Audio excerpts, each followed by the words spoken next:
totally will. Hold on, the sun is.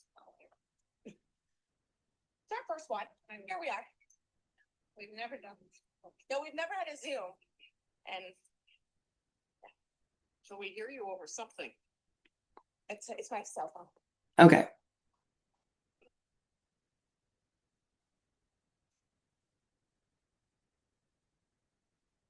Okay. It's coming over my cell phone, but that's how she can hear me. Okay. We're doing the best we can.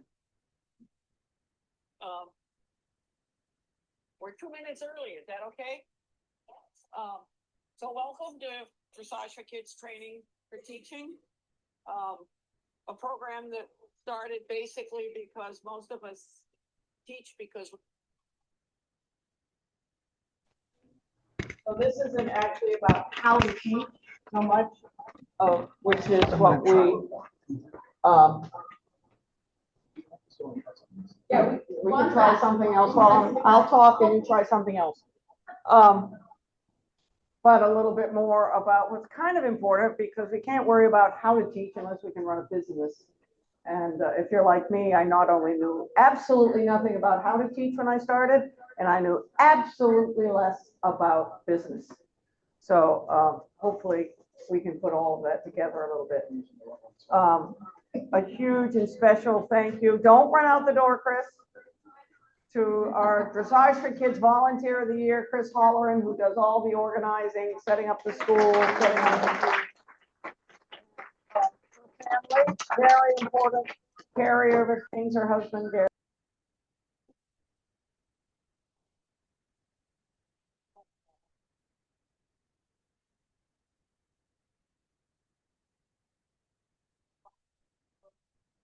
Step up to share knowledge with our various programs. And of course, those who want to change the things, because you don't get to school for free, I can tell you that. Anyway, thank you, those who do. So, first of all, next February 15th is Laura King. I think she's one of the most popular speakers talking about empowering personal best amount of training. And tonight we have Reese Koffler Stanfield, and somewhere we have Eliza Sydnor-Romm. And that's all I say. Thank you. Eliza, are you okay the way it is? Yeah, it's fine. When that third participant was unmuted, I could hear you guys. Good. And it didn't seem echoey. Juan, did you hear that? She can hear now. Well, no, not now, but because now the other two are muted. But that one that says Dressage for Kids was unmuted for a second. What's on it? How about now? No, you got to unmute that one that's. Kids one. There we go. Yeah. Yeah. Yeah. Yep. All right, cool. I'll end the phone call. Okay. All right. Okay. Cool. She's still with us. Yep, I'm here. And she can hear. My So phone's the on. microphone is right there. That one. If you wanted to use it so she could see everybody, we could raise it a little bit. Let's not touch it. Yeah. Good. Good. We got it. We got it. All right, Eliza, do you want to start the presentation? Sure. All right. Thanks everybody for coming. Thank you, Lyndon, for asking Reese and me to do this. So we'll jump in. Quick introductions. I am in Chapel Hill, North Carolina, which is where I am now. We got a lot of snow. And I'm sorry for my voice. I've been very sick the last couple days, but I got my tea and I'm ready to go. So I'm a dressage instructor and trainer here in North Carolina. I'm a certified instructor. I've shown all the way through the FEI on multiple horses and teach and give clinics and so forth. And lately have been doing a lot more writing and speaking on the direction of the horse industry.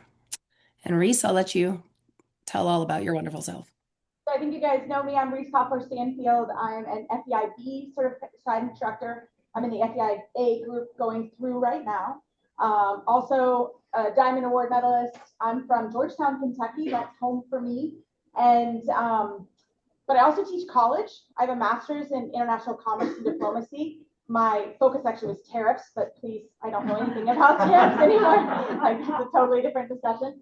But I do a lot of teaching also. And I kind of also with Eliza around the same time that what we'll be talking about, I had done also some work on some business consulting and just helping people that are in really bad stead. I would love when I can push the next person off to like an actual financial planner. That would be great. So we both kind of found this need, and we have done, we call it our little dog and pony show. We have been at convention. We've done the Graduate Young Rider program. Eliza's been on my podcast, the Dressage radio show. So we've done this a lot. This is the first time we've had the combo. So she's gonna be doing some, I'm gonna be doing some. She's gonna do a lot of the computer stuff, and then I'm gonna do a lot of the crowdsourcing. So Eliza, get going, my friend. All right. So, quick little backstory. So, I used to run my own barn here in North Carolina. I grew up on a farm. My mom is a dressage trainer, and then I leased various places over the years. And in the summer of 2024, so about a year and a half ago, I decided to quit running my own barn and go out on my own as a freelance instructor, basically, which is what I do now. So I put a post up on social media, and I was gonna just write a little cheerleader-ish post about, yay, new beginnings. But I didn't really feel like that. So I wrote an honest post about how I felt.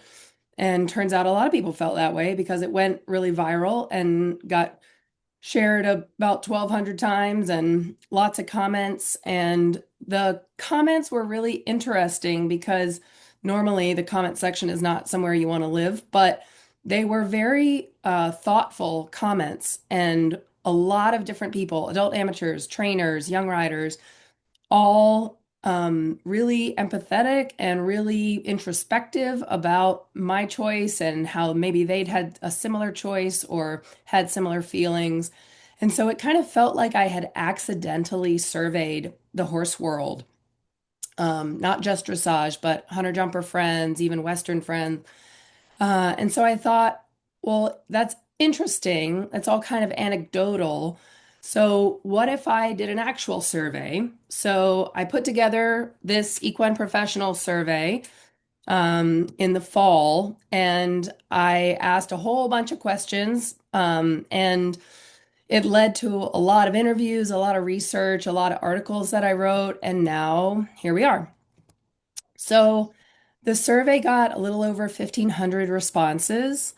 And all these charts that I'm going to put up, you guys don't need to try to take good notes on these or anything. Anybody that's interested, you guys are going to be welcome to this whole slide deck. I'll email it out when we're done. But mostly, I just want these to show that we got a good array of answers. So, a lot of people from different parts of the industry, barn managers, riders, trainers, judges, farm owners, etc. And of course, a lot of people do multiple things. It was about 50% dressage responses, people that mostly did dressage like us, but then 50% other stuff, eventing, hunters, some Western disciplines, even some saddle seat vaulting. The responses were from all over the country. I did get some international responses, but I took those out just because I wanted to try to keep this focused on the US, even though I love you, Canadians. So it was mostly East Coast, but a lot of responses from all over the country. And interestingly, I thought a lot of responses from very experienced people. So the majority of the respondents had more than 20 years in this industry. So I want to talk a little bit first about what I think are some of the good things, because this business that we're in, whether you're an amateur or young rider or professional, we're all doing this because we're super passionate about it. And this is not just a job to anyone I know who does horses. And it's not even just a career, it's really a calling. It's really something that we're all so passionate about. And that came through really strongly in the survey. One of the questions I asked was, explain why you choose to work in the horse industry and what is it that you love? And these top answers probably won't surprise you guys. Obviously, love for horses. There's so much passion out there for teaching and sharing knowledge. And this kind of life really gives a lot of personal fulfillment and purpose. And we all really care about improving horse and rider relationships. And this came through really strongly in the survey. So I think this is good news where the love is strong out there. The passion is really strong. That is not something that we're missing. But there was also some bad news. So a little bit over 50% of respondents are not reliably making any profit in their business. About 70% don't pay themselves on a regular basis. Most of us don't take any reliable days off or have any vacations. About 60% don't contribute to any retirement fund or put any money away in savings. And about 70% describe themselves as somewhat to extremely burnt out. And I would add to this some of the stress that was hard to measure through a survey like this, that we all feel: the care of horses, pressure from clients. Reese just sent me this interesting little tidbit. A University of Guelph, so this is up in Canada, but still I think probably very similar to us. The cost of keeping a horse in Canada has risen 466% since 2010, while the average income only rose 15%. So, unfortunately, all of this data paints a pretty unsustainable picture. And I think no amount of love for horses or passion for dressage can really overcome these facts for most people. So, I want to ask you guys, and Reese is going to take over this one, to answer this question. The future of dressage, of the dressage world is, you guys, what do you think? The future. Just one word. One word. Okay, what else? Is that nerve-wracking? Agree? Yeah, absolutely. I think that's very, I mean, you look at stats like that, it's 100%. Absolutely. Anybody else? Frustrating, I like frustrating. I like that. unaffordable. Well, you look at stats like that and you got to be smart and you got to think about it. I think that's really good. Anybody else? Uneducated. Uneducated. Yeah. I mean, I think some of what happened, right, is we all were uneducated about the status of the businesses and what was happening. I know a lot of people before, again, in 2010, you could make some business mistakes and be okay. But with 466% increase in keeping a horse, there's no way. The margin of error is already gone. So that's why a lot of people got into trouble and got into where they're like, this is an unsustainable model. I'm working 14 horses, lessons, clinics, not having a reliable day off. Like, that is not normal. You know, when you look at anybody, any business, any model, not having a reliable day off is not normal, right? I've actually seen wonderful and very successful people I haven't had a day off in 30 years. And I'm thinking, I kind of like a day off, right? My husband, I actually have a husband and I do like to spend time with him, and he gets a little fussy if I don't, right? Yeah, because he's a businessman and he's like, what are you doing? It's not normal, right? Anybody else with those words? All right, we're gonna carry on. All right. So, not surprising, your answers, most, I would say 3/4 of the answers that I get to that question are negative in some way. So when I started to look into all the data, these 4 areas popped up as the biggest areas of concern. So business management practices, long-term financial training, figuring out how in the hell to make boarding profitable, and managing employees. So just quick show of hands. Does anyone feel like one of these areas in particular is especially stressful, or all of the above? Business management. Okay. Long-term financial planning. Making boarding profitable. Yeah. Managing employees. Okay. What's the main one that concerns people? Yeah, that's usually what it is. That's pretty normal, right? And long-term financial planning for, somebody, I'm 46 now, right? I wish I knew this stuff. I mean, I heard it when I was in my 20s, but there was no money to put away in my 20s. But if you look at anyone that's in your 20s, right, that's a time, compounding interest is a beautiful thing, right? So if we can kind of help you guys not make the same mistakes we made, or a lot of us made, myself included, that would be great. That's kind of what we're after. Okay? What was the biggest one they said, Reese? Profit. Making boarding profitable, make being profitable. Okay. All right, so let's just jump in. The first one, business management practices. So when I dug into the data and tried to figure out of those participants who consistently made a profit, which was only 43.48% of people, what was it? What helped them make a profit? And at first, my guesses were like, oh, this is probably people that do sales, or this is probably people that give a lot of clinics. And I was wrong. The businesses that made $70,000 to $100,000 a year in profit, which there were some, they almost all ranked themselves as fairly to very organized in their business management practices.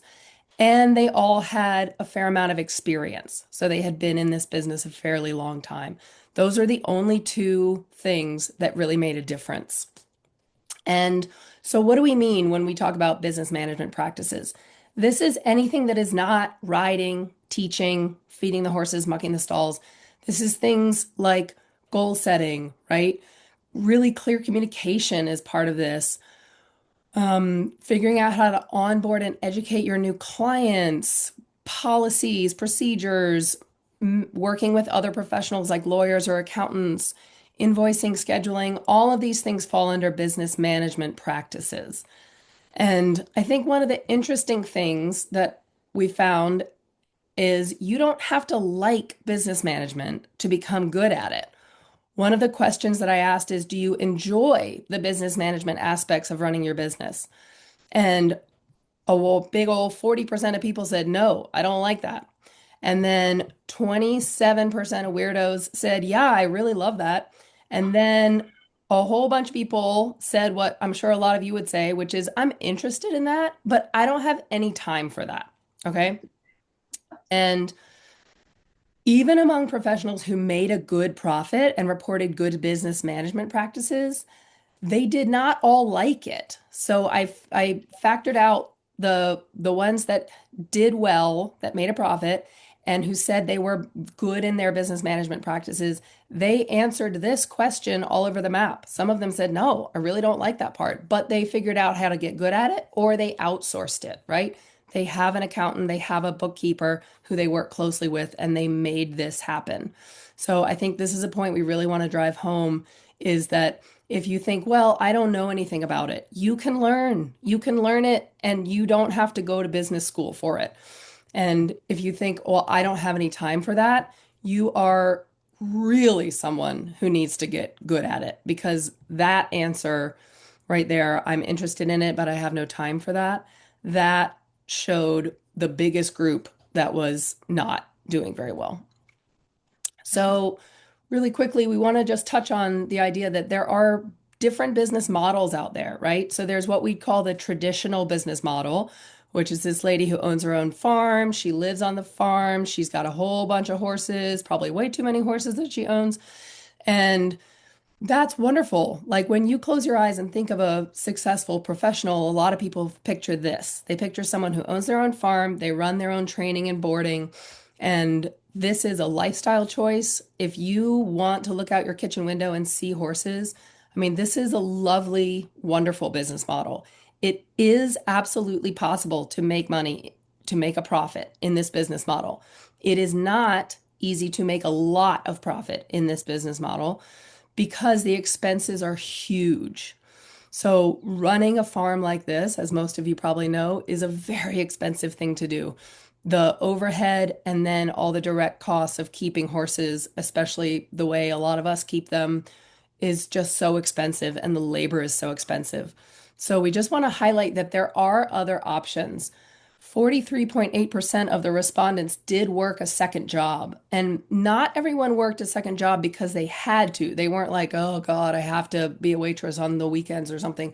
They worked a second job, a lot of them because they wanted to. They had something else that they were interested in. They loved being able to get off the farm and go do that. They got health care and other benefits through their job. So there's lots of other models out there, and these are just a few ideas, right? Freelancing, which is what I'm doing now, being a part-time professional, being a resident trainer who just comes in and doesn't handle any barn work. That sounds pretty dreamy.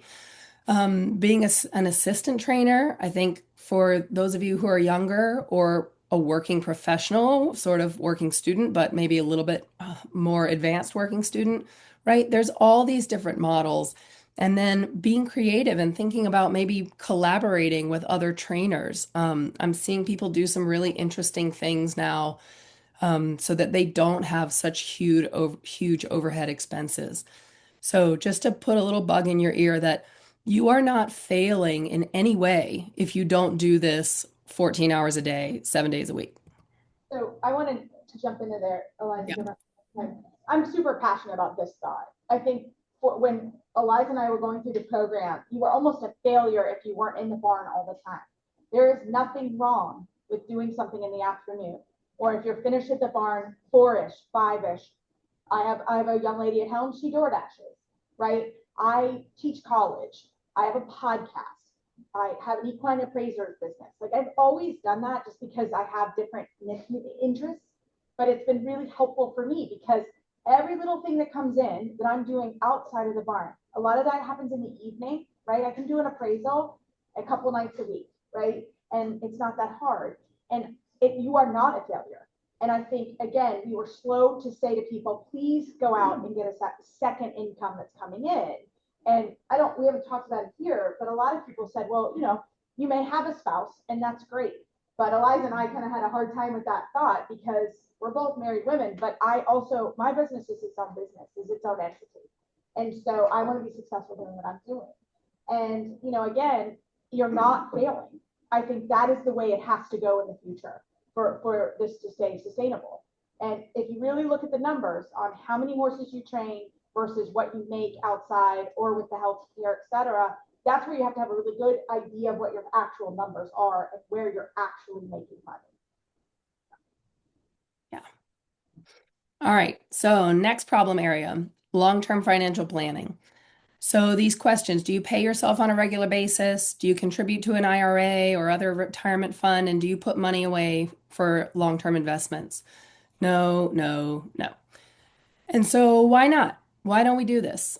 There's all kinds of answers. I'm sure all of you would have some of these answers. I don't make any money. So what am I supposed to put away? Or I'll invest it when I pay off all my debt, or I'll invest it when I sell this horse. Or my farm is my retirement plan, right? I own this farm. It's worth a lot of money. I'm going to sell it one day and then I'm going to have a boatload of money. Well, I hope so, but maybe not. My partner handles that. That's what Reese was just talking about. We got a surprising number of answers to that from what I was assuming would be a lot of independent women. Everything I make goes back into the business. I have so many farm improvements. I'll invest it when those are complete. Well, who has ever been to a farm where you have no more farm improvements to do? So, and then another big one that I just want to touch on is I wouldn't even know where to start, right? Like, I don't know about this business stuff. I don't know about IRAs and stocks. I don't know anything about that. This is not that complicated. You absolutely can learn this, and you absolutely should get help from a financial planner to do this. And even though this sounds, for those of you who are young, like retirement, like that's something that old people think about. If you guys can start now in just small ways, it makes such a huge difference. And you can learn this stuff the same way you learned about riding. I promise you, dressage is way more complicated than an IRA. So you can learn this stuff. You can listen to a podcast on the way to the barn. You can read a book. So I really, really encourage you guys to think about some of these things and there's probably someone in the barn who does something to do with financial planning or knows somebody that you could sit down and talk to. And even if you say, well, I'm not making any money, like I can't pay a financial planner, you can pay for an hour of their time to get a basic plan for yourself written down and then go from there. But it's hugely important. This one, I think, is the most important overall problem, but it feels the least urgent. So it's the one that people care about the least. When I talk about these four areas, everybody's like, yeah, yeah, all right, I don't put any money away. But long term, this is the most important one. All right, so making boarding profitable. So, about 66% of the respondents to the survey offered boarding in some capacity, right? Either even if they just had a little private barn and they boarded 2 horses, or they ran a 60 stall barn. So, I asked the question, do you feel that boarding is profitable? Number one, 1 through 5. One is, I know I lose money on every horse. Number 5 is, I make a good profit on each boarded horse. So, the answers were primarily, I know I lose money on every horse. 2 was I lose a little bit of money. 3 was I break even, which is what most of us are telling ourselves, even though that's not true. 4 is I make a tiny bit of profit on each horse. And here were the couple amazing people who make a good profit on each boarded horse. So these are some questions to ask ourselves. Should you offer boarding at all? Is there a way to run your business that you don't do the boarding part? Do you have to keep horses the way you're keeping them? This is a big one to me because I like to keep horses out a lot of the time, and there you can make definitely much more profit, or at least truly break even, if you don't keep them in stalls so much and you don't have so much expense with labor and supplies. Do your clients understand all that goes into boarding, right? A lot of times I hear from people, well, oh my God, it does not cost $1,200 just to do shavings and hay and grain. And you're like, yeah, you're right. But that is not all that goes into boarding. So, should the barn owner subsidize other people's horses? This is the question that we have to start asking when people say, well, this is just crazy and unaffordable. And for a lot of people, it is. This is a hard question to deal with because there are not easy answers. You could just say, well, obviously, raise the board until you're making a tiny profit on each horse. Well, then a lot of people can't pay that. But should the barn owner subsidize other people's horses? Are there efficiencies in your farm and your barn that you could improve? Are there other models that could work? And could you possibly collaborate with other barns and other trainers in terms of things like sharing employees and sharing, bulk supplies? So these are some questions that maybe we can get into later as a discussion. So the next big area is managing employees. And 52% of the respondents had employees. Some had just one part-time person up to, a whole giant team. And when I asked them to describe their top problems, these were the 5 most common responses, right? Reliability, work ethic, turnover, people leave all the time, wages and compensation, and then just finding them. Where do you find them? And I'm sure these won't be surprising to many of you, right? This is what we hear all the time, what we hear complaints about all the time. So these charts, I know it's small, you probably can't see very well, but what I want to show with these is these are questions. How much do you pay salaried full-time workers per week? All over the map, tons of difference across the country.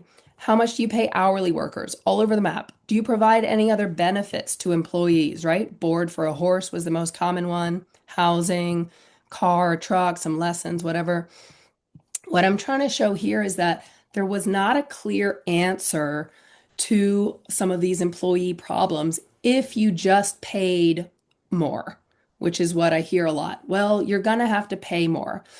Yes, that might be part of it, but that does not solve all those problems in the slide before about reliability, where do you find them, blah, blah, blah. So one respondent said this, and it just really struck me. I'm not saying I agree with this 100%, but she said the equine industry doesn't have an employee problem. They have a leadership problem. And I think that's a really interesting statement to at least just sit with for a minute and think about that. If we just blame all these problems on the kids these days, that doesn't get us very far. So, a few questions about employees. Do we need to completely rethink employment in our industry?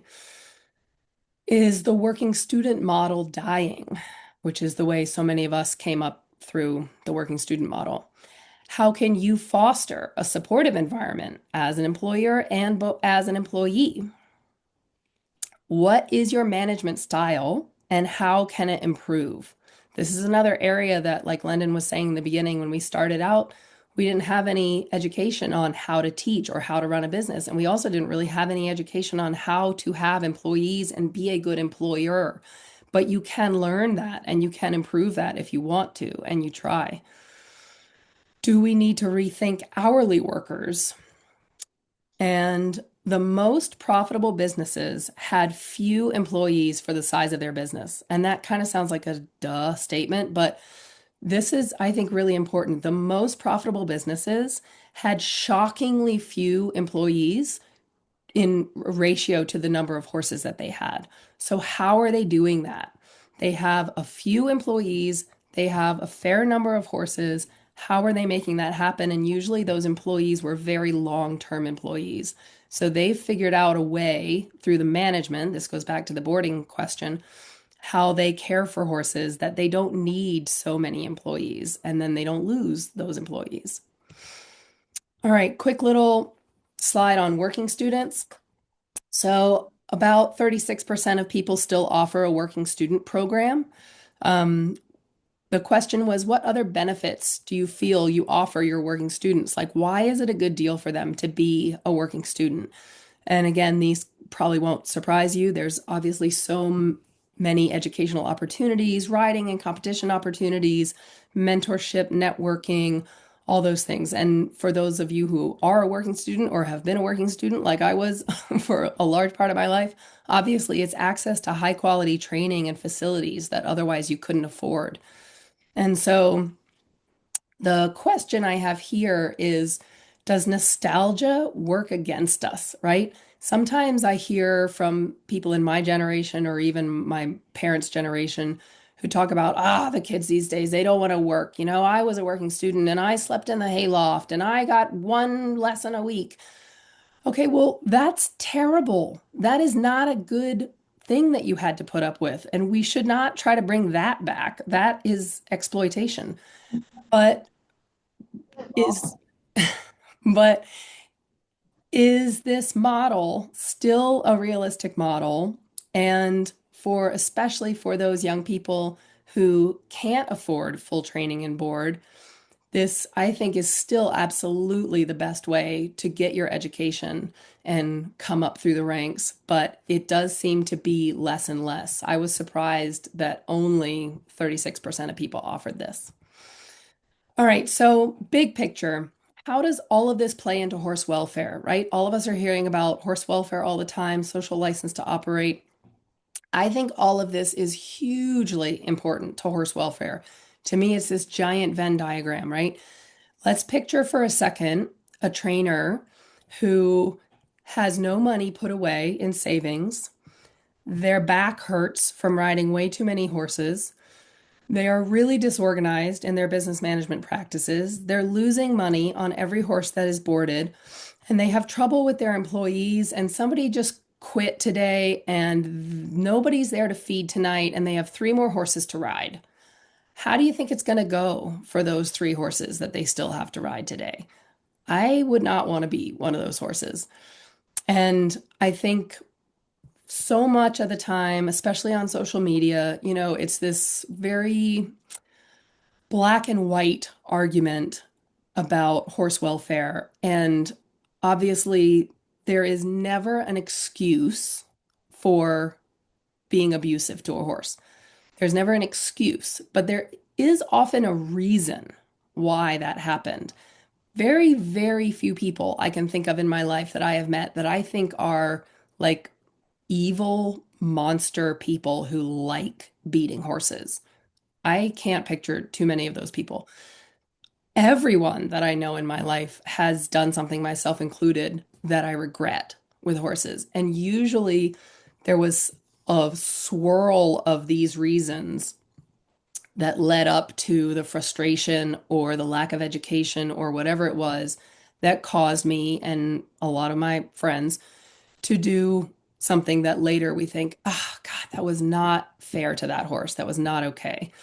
So I think this is a really important conversation to have. If you care about horse welfare, then you care about trainers being able to have a sustainable business.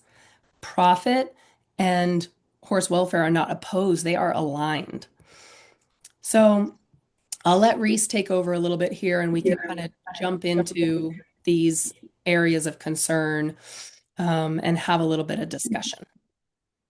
Yeah, so this is depending on the size of the group. When we have a little smaller group, we kind of workshop this a little bit more, but let's take a few minutes per section to kind of talk about it and feel what are some things that you feel like either can be better or you could do better, or, you know, because again, I'm a solution-based person, right? So let's talk about business management practices. How many people actually carve out an hour or two a week for healthy business management? Yeah, that's like statistically about right. And there's nothing wrong with that, right? That's great. And I started to do it. Like my Monday morning, right, is for business practices, right? 2 hours, I carve it out, I get a cup of coffee, and I sit down and I do some of that. So that's really normal. So that's one of the things we try to coach people to do is, hey, just sit down and look at your numbers. How many people have worked with any kind of business management coach, helper, consultant at all? Also very normal, good, excellent, fantastic. I know Linden has a great program that's going on. There's tons of programs out there that can help, right? That is something that we can only encourage you to do, right, at the end of the day, right? To continue to kind of work on the health of your business. So again, very normal. Just one of those things that we're here to kind of cheerlead you. Eliza and I can both help you. We both have strategies and things that are coming out and helping, and there's lots of stuff coming out for this stuff now. But if you don't have time and you don't carve it out, you don't do it. So that's really normal. Anything that anyone's done that's been really helpful in that area, besides carving out the time? Yes. I know at my barn, I'm not the owner or manager. Yep. But we have the owner. Yep. Who does teach and makes some decisions, but we have a manager. Right. Who does, she's great at communication, anything you want, you know, for your horse, you just text her, you know, she's on it, she's telling us what's going on. She's very good at scheduling and organizing and managing. Fantastic. Yeah. So they split the duties. Right. So that you don't have to be all things to all people. I love that. I went to a barn in Ohio and they had a book. It was called the Barn Book and it was like this big. And I said, get the files because I was like, I really need to look at how they do it. And everything is written down. They have an older lady, she's retired, and she does all of the management and all of the organization. And I was like, this is incredible, right? Anybody who had some level of horse sense could walk in and figure it out. But they also, everything the horses ate, so a bag of feed. And she changed it once a month. If the feed prices changed, she changed that.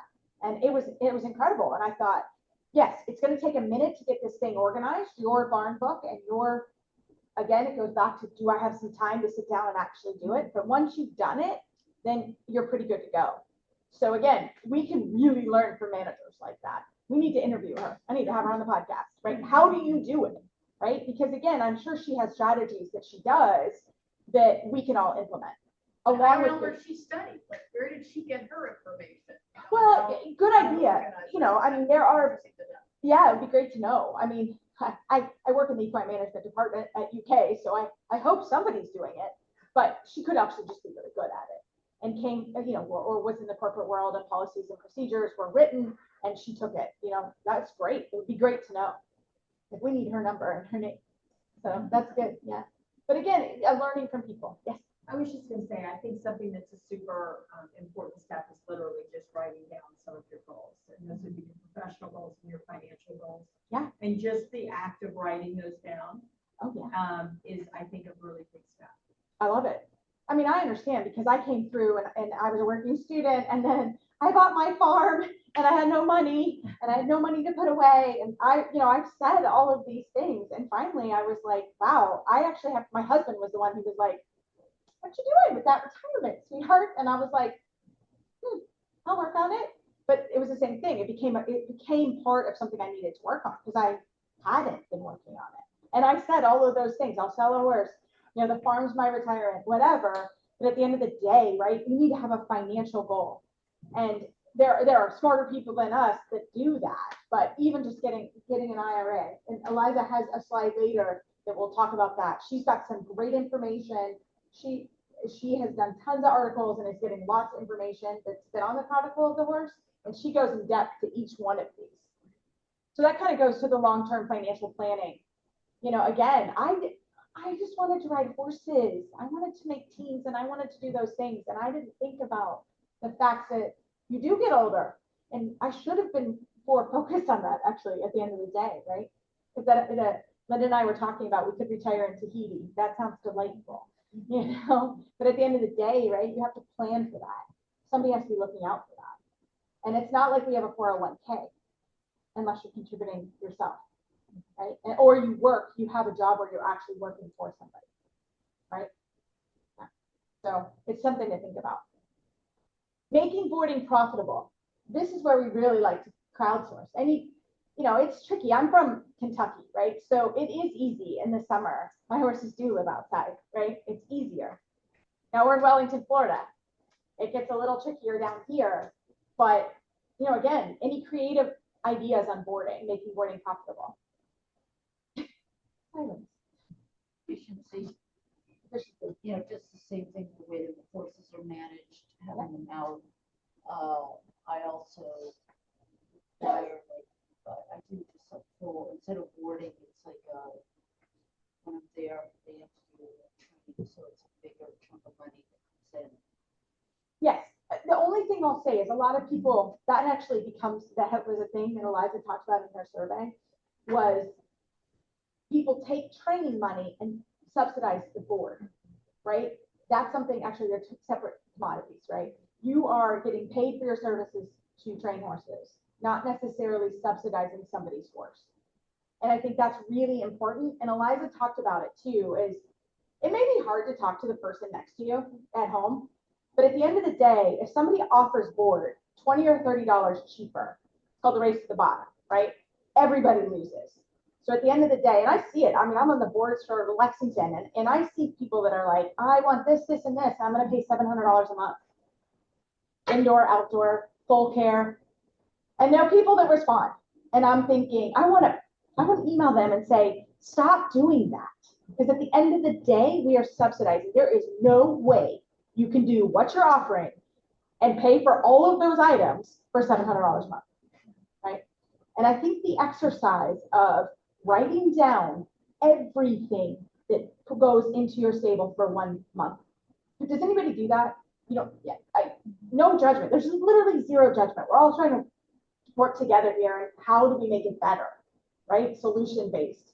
So at the end of the day, that would be a great exercise for you to do. To sit down. I had to do it the other day because I was billing and I was actually curious about what it is today in Florida to pay for the horses that I have currently here.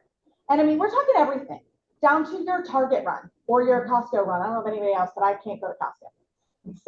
Or if I go to Costco, it's very clear list because I'm a grabber. I like all the grabbing, right? But that's really important, right? But if I grab a couple extra things that I'm not using or extra shampoo, right? At the end of the day, that's $20, $30, but think about that over time, right? So it seems silly, but that's actually a really important exercise. What does it cost per month to keep your horse?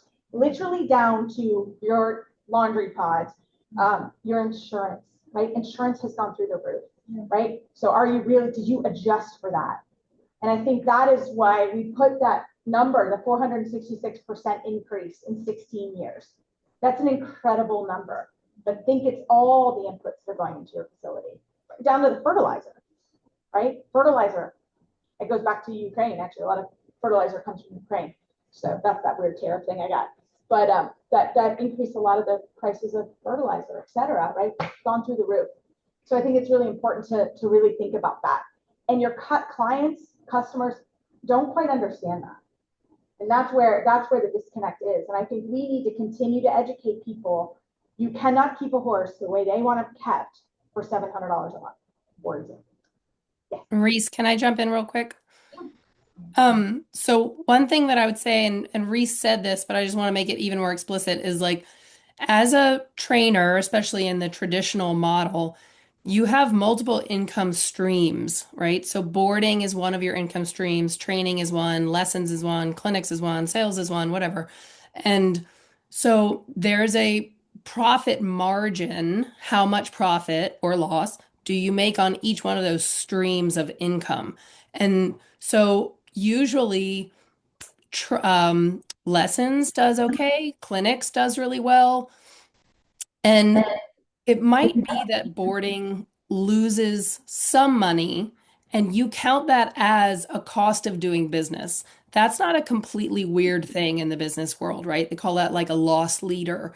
So I've talked with people who really, really looked at their numbers, kept track of everything, decided to raise board to a certain amount, but they still lost $100 or $200 a month on each horse they boarded. But they decided that that was an acceptable number to lose because they made up for it in all their other areas and they felt like that was the cost of doing business. That's fine. The point is that you know your numbers and you know how much you're losing or making. And there are other people that I've talked to who, they had to raise board to some amount that made sense for their business to make a small profit, but they still wanted to offer two or three or four kind of what they thought of as like sustainable housing, like offer something for, the kid that can't pay 1,400 a month in board or whatever. That's another way to think about it. Like you have 20 stalls, 15 of them are filled with full paying boarding people. That is a number that makes sense. And one is your horse, and four are kids that you wanted to help out, or somebody that also does part-time barn work or something. So there are ways of figuring out how to make it work without making every single person pay a ridiculous amount for board. But I think the big question again to come back to is, should the barn owner be subsidizing other people's horses? And if you think they should, why? Why should they do that? Unless they're just incredibly wealthy and benevolent. But after a while, they're going to get sick of that. Yeah. All right, managing employees. Right, this is a hot topic, right? That's what's interesting about teaching college students. Literally, I had a speaker, and it was great because one of the students said to the speaker, "How do you deal with work-life balance?" And they just laughed. They just laughed. They were like, and I agree. Like on some level, if you're going to be really successful in anything, my husband owns a company, right? There's sometimes not a lot of work-life balance, right? But as an employee, right, that's where the group that's coming through school wants work-life balance. We have horses to feed. So it's a general, you have different forces that are pulling. So you really have to think about that as you're managing people. I can tell you the college kids coming through want to be done at 4:00. They want to have work-life balance. I don't know how they're ever going to pay for anything, but that's a different story, right? But at the end of the day, you got to look at the people that are coming through. That's really important to them, right? I have a girl that sometimes like, I really want to go home. I'm okay to not have a lesson today. Okay, that's fine with me. I have 1 hour less I have to teach, right? But that's a benefit that sometimes she's like, I'm tired. I'm exhausted all the time, but okay, right? And that's fine, right? Because that's a benefit that she's not using. She wants to go home. So it's just something to think about as we're managing employees. And again, the working student model that a lot of us came through, at the end of the day, right? People can't afford to live that way anymore. So people have to make money. So that becomes a totally different discussion, right? You can no longer, because a lot of times, like I would lay out people's packages and they're like, but how much money do I get? And I'm like, you're making like $7 grand a month or something if you did all the math. It's incredible, right? But it wasn't money. So that was really hard for them to grasp. So I went to I pay a great hourly wage. That's what I went to. And if there weren't lessons, we discussed them as part of the package. But I no longer do that because it didn't have a monetary value to somebody. Well, it's my time and my everything, right? So that was really interesting. So I think you really have to look at who you are employing and how much and how many horses, and it really has to be written down. how many horses people are taking care of, etc. Any other thoughts on that? Yeah. I think one of the things I always rode, but I never was in the business. Yeah. But I think some people that are young, I had 3 jobs. Right. I had 3 jobs. Yeah, I still have 3 jobs. I don't know. You know, I had 3 jobs. Yeah. And that's kind of what you do in your 20s and your 30s. That's right. You just do as much as you can. It's because you're able to at that point. When Sure. you know, that's why you want the retirement. That's what. Yeah. And the other thing about retirement, just backing up, I just want, Yeah. when you put something in an IRA, that means you're, even though you think you're taking money out of your pocket, you're not, because that brings your tax bracket down. That's right. So sometimes you maybe being taxed less, That's and right. your check or your paycheck is the same amount. Yeah. Because you've lowered it. So That's those right. types of things are, but I don't know if they understand it. Probably not. 3 jobs. Right, right. And again, I agree. Like, you know, I'm kind of a hustler, so I don't mind, but the people that work for me, they don't want to. And a lot of the people coming out of school, you'll hear that and you're like, okay, cool, that's fine. But let's kind of look at some of the stuff going forward. But from a pool of employees, if you're going young, sometimes you have to know that. Yeah. I understand the need, like the want and the need for work-life balance, especially when you're having working students or employees or whatever. But if you look at the sport overall, like whether you're sick, whether you're tired, the horses need to be fed and watered and whatever. So when you start, this is like such a small minute, but like when you start employing people or maybe promoting that kind of work-life balance in a sport or like in an industry that just like genuinely doesn't allow it, Yeah. I think that you're killing the longevity of the sport overall. Yeah. I don't disagree with you. So I mean, I how do think you that's what we need to figure out, right? When motivating people, etc. Yeah, I think it comes to, I think that's a great point, and I think it comes to trying to, how do we find employees who are passionate also about being around horses? Yeah. Because they're gonna understand, like an emergency room doctor, right? I Right. mean, you know, like Yeah. sometimes crazy things happen and you just happen to be someone who's really interested. Right. And one more point, because I'm going to a lot of farms right now and breeders and different training facilities. And I am seeing huge differences in, we touched on it a little bit earlier, the efficiencies, and especially in how easy it is for a new employee to come in and get up to speed right away. Yes. And Yes. that keeps our horses healthier because mistakes aren't made. 100%. It's, some of them operate almost like the way restaurants do, where it's like, you're on here, here's how you do it. Yes. And it's kind of a no-brainer, and the more Right. efficient we can be, the more. Agreed. Like, again, that barn book that this lady in Ohio did was Yeah. huge. I mean, Yeah. she was like, boom, if you had a question and you were Right there. feeding morning, you could just go and it Yeah. was all laid out. And she updated it regularly. And again, going back to being efficient Yeah. and taking time. And that comes back to, you're not just in the office once a month to do billing. You're in the office to be more efficient. And I agree with you. I think it's easier for people to onboard because then they have less mistakes. They're not getting screened at, et cetera, because this is how it's done. Yeah, I mean, I've always, I come from a horse family, and my mom was always like, no matter what happens, somebody should, like, I have to have it set up that my mom or my sister could walk into my barn at any time and take care of it. And that's how I run it. I mean, they know horses, they know me, you know, but there's a board, there's the feed chart, there's where the horses go. And I mean, that's been incredibly efficient. And so there has been times where I'm like, Mom, I need help or whatever. And that comes down to the organization. And I'm not perfect by any means, but that is always done. Horses can get fed and stalls done, et cetera. Yeah, so it's great points. Yeah. Yeah.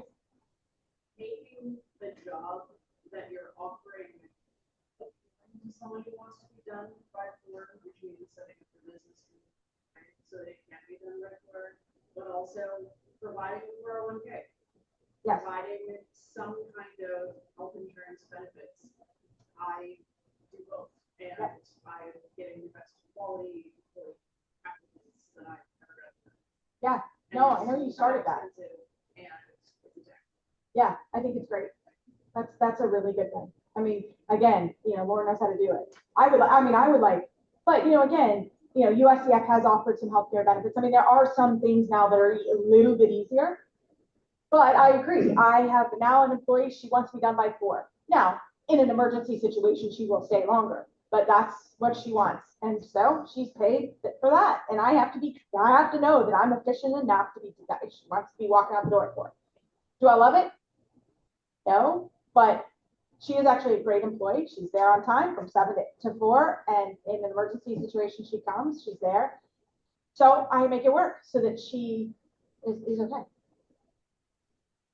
And I think like speaking the younger generation who's like trying to be in the worst role professionally in some sort of way, like the quality of employees is also going to depend on their understanding. Like I know 3 years ago, it's like, yes, all 4 courses working hard, like I'll be there 6 to 8, whatever time. But as they're getting older, they're thinking about their long-term financial planning. Yeah. Like, can I actually live off of this lifestyle? So I think Sure. also like providing education opportunities, like things like this, right? Like we're all here trying to figure out how to make better financial decisions so we can have a better one living life and happy and being able to afford everything. Like I also think that is very important for managing employees. I love that. And I think that's true. Like, for example, here in Wellington, it's a little bit of a skewed, we're, you know, right.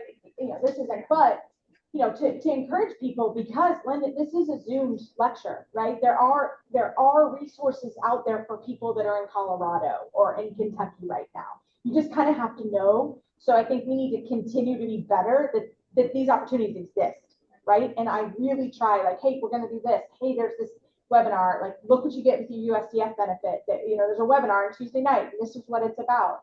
So I think we need to continue to do that. And I agree. Like I in the last year, and I hope it continues. I had 4 great girls, and they worked beautifully together. And some were in and out, but that was fine. You know, one girl just worked on Saturdays, and one girl came on Tuesday and Thursday. But we made it work, right? And they were great, and they were here, and they were on time, and they were happy. So I agree. There are good young people, and I think the generation is coming back, like from COVID. Yes. As a business person, yes, I would say that not everyone should have their own business. And my experience has been a lot of crazy barn owners. Yeah, I agree. Okay, so you have to know money, you have to know business, you have to know horse care. Yeah. A lot of them don't even know that. No. And you have to know people. So you have to manage not only your employees, but you have to manage your boarders. Okay. Oh yeah. You know, but I've seen people get thrown out of barns, right? Yeah. We've all seen that. And you have to know all of those things. Yeah. And so some of these people, I'm sorry, and probably a lot of the respondents should not be in business for themselves in general. I mean, I do not disagree. You know, owning a farm, I think it's one of the hardest things that I've ever done is own a farm. And then I was like, I should start a hay business. Wow, that's a whole different thing, right? But again, I agree. Owning a farm is really, really difficult. It's hard. Being a horse professional is hard, along with all of these other things, right? So that's what we're all here to kind of learn together. And actually, you know, that's where we're going to go now, Eliza. I think we go to the positive side. Yeah. So, yay! Yeah, now that we've depressed all of you and made you not want to do this. No, so I think, you know, so we've gone through these 4 very complicated problems that do not have clear solutions. These are very complex problems. And so how in the world do we solve these? I think the first answer to that is for all of us to get together, like exactly what we're doing tonight, and collaborate, right? Talk about it with other trainers and other horse people. So there's all these different ideas. I put together a little mastermind group in my area, which is just like a group of professionals who are all, we talk about these issues, and it can be as simple as a text thread, or we get together in person and discuss a specific topic or whatever. Utilize your local GMO for workshops. Have some professionals only clinics. We used to have the Young Horse Symposium that was really awesome for this kind of stuff. So, hey, anybody out there who wants to do that, let's do it. You know, even something just as simple as a text thread or a WhatsApp thread that you have with friends. They don't even have to live near you, but if you're all trainers and you can say, oh my God, how are you guys dealing with like onboarding new clients, right? How do we put together a welcome packet that explains all the rules in our barn? Oh, you've already done it? Awesome. Can you send it to me? Great. So there's all these Facebook groups, right? The Young Professionals Forum, a lot of you guys are on, the Grumpy Barn Owners. So they're not just for I'm very comfy complaining. right now. I get it. Yeah. But this picture is something that Allie Perkins Latour, who I know has been very involved in D4K, she did in our area. She got a little grant from the Dressage Foundation and our local GMO involved. And so it was absolutely free for professionals in our area, eventers and dressage people, to come together at Elon University with the business school, and they did a whole day of design thinking for the dressage and eventing industry. And so it was just a really awesome day where we talked about a lot of these issues with like-minded people. And, you know, it was amazing that it was totally free. And so shout out to Allie. And all of you can think about ways to do this, whether it's something as small as a text thread or some big symposium or something. But I think that's the first step in starting to tackle some of these big problems. So I don't want to leave you on a negative note.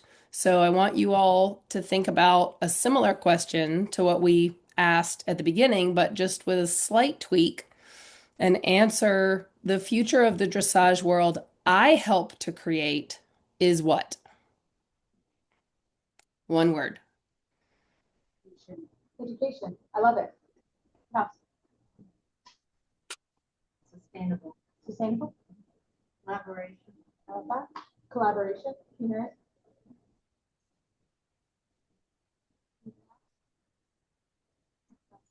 Successful. I love that. I heard creative. Experience. Experience. Love it. What else? Partnership based. Partnership based. Great. I love that. Anyone else?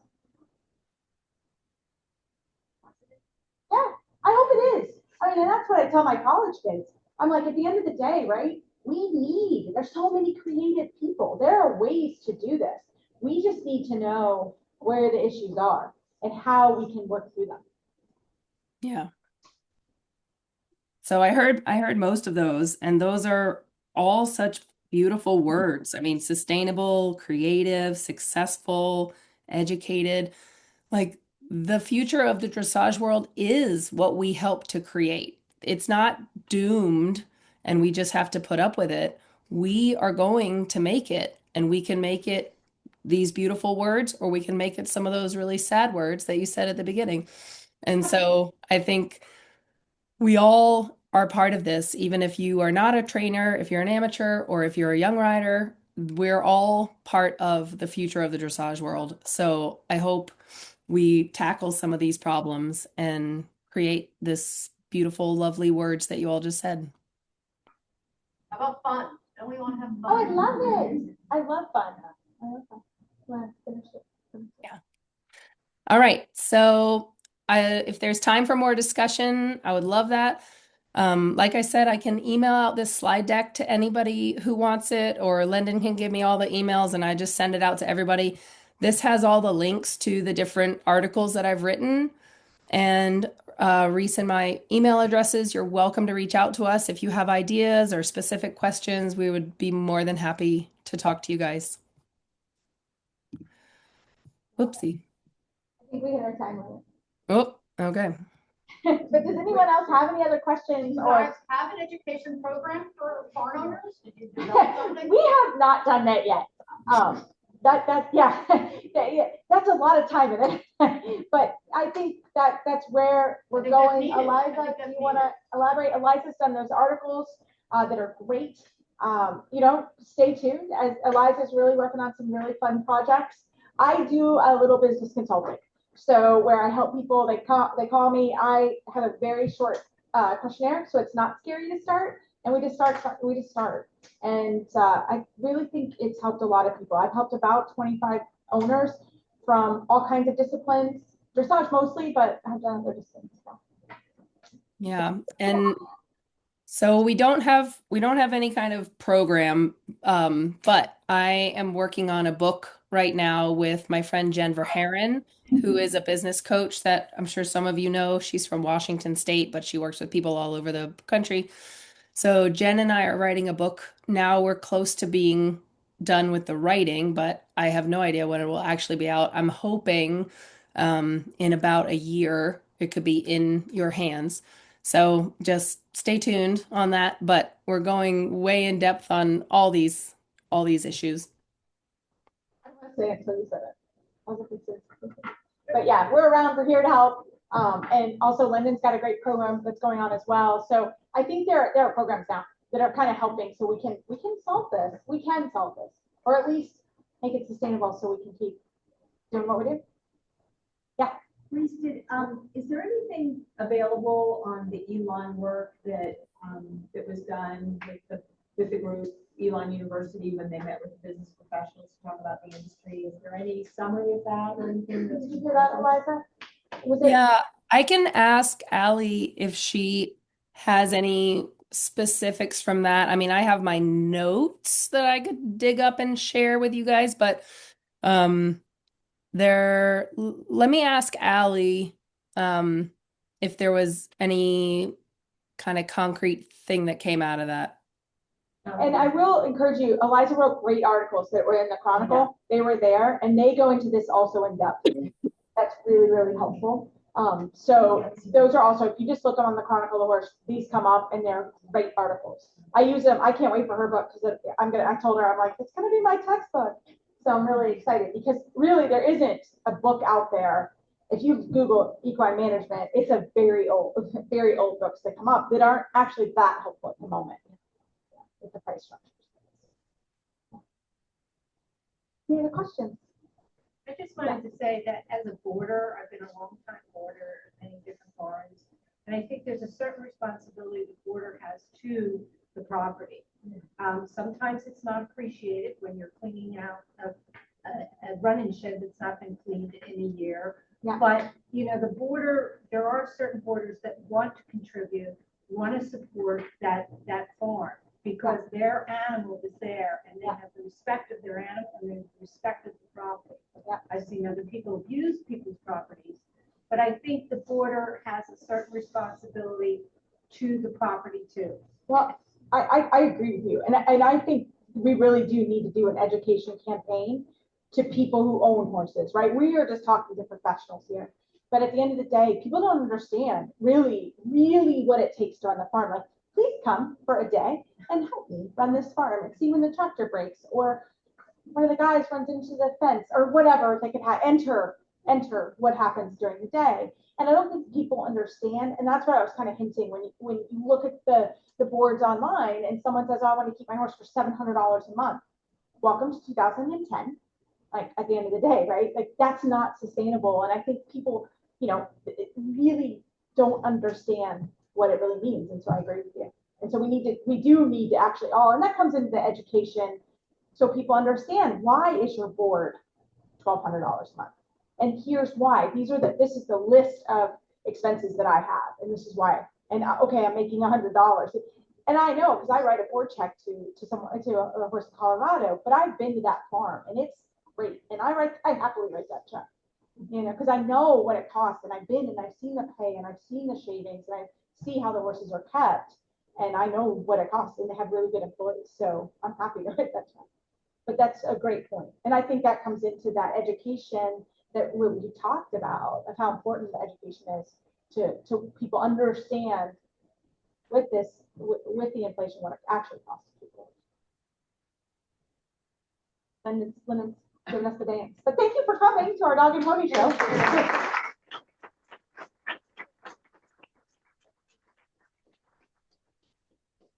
Over. Yeah. And Real quick, a huge thank you. And Eliza, I hope you're feeling well soon. I don't know where to look. It's not there. It's not there.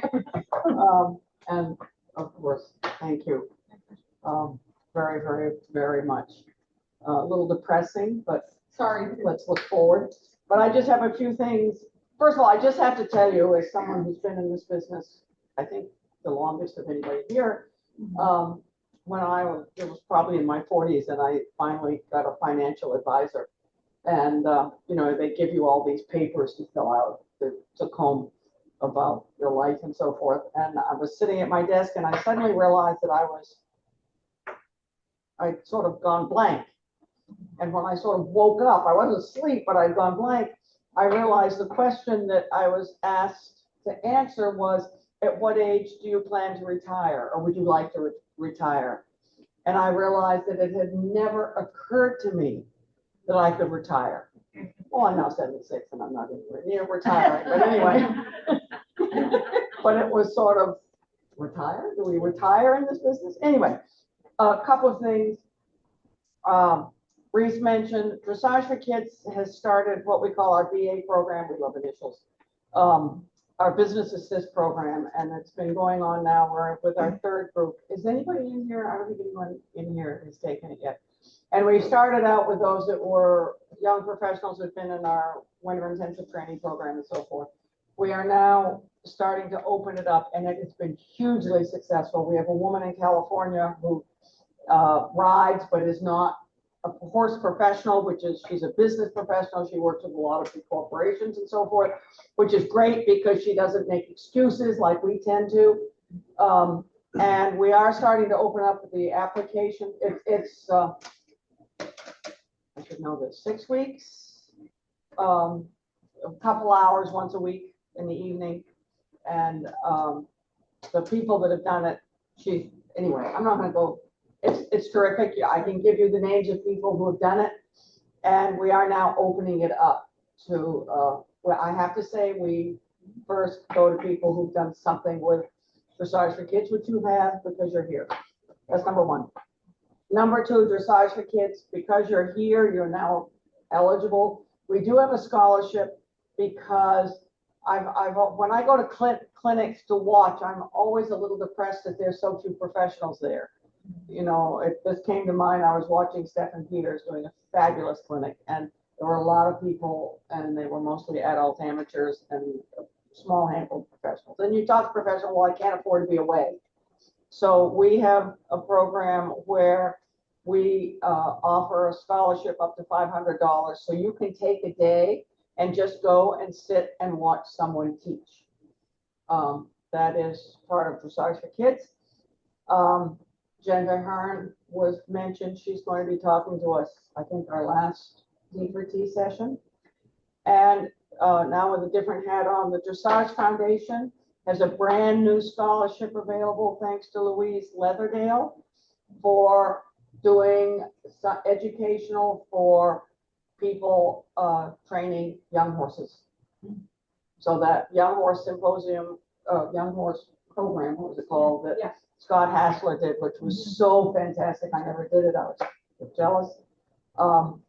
But that they have a scholarship now for people to, if somebody wants to run a program, D4K would love to do something like that. If anybody wants, or you all could do it yourself. Anyway, I just want to let you know about that. That's all I have to say. So thank you for coming. Thank you so much. And go home and cry or just schedule a business. Yes. Get an IRA this week. Yes. Get an IRA. Yes. Yeah. Please don't forget the breeders too.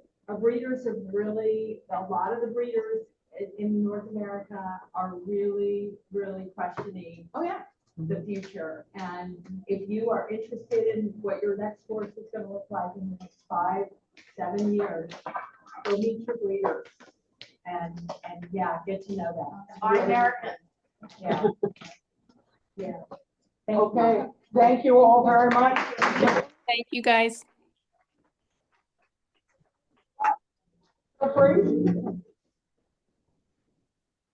Thank you.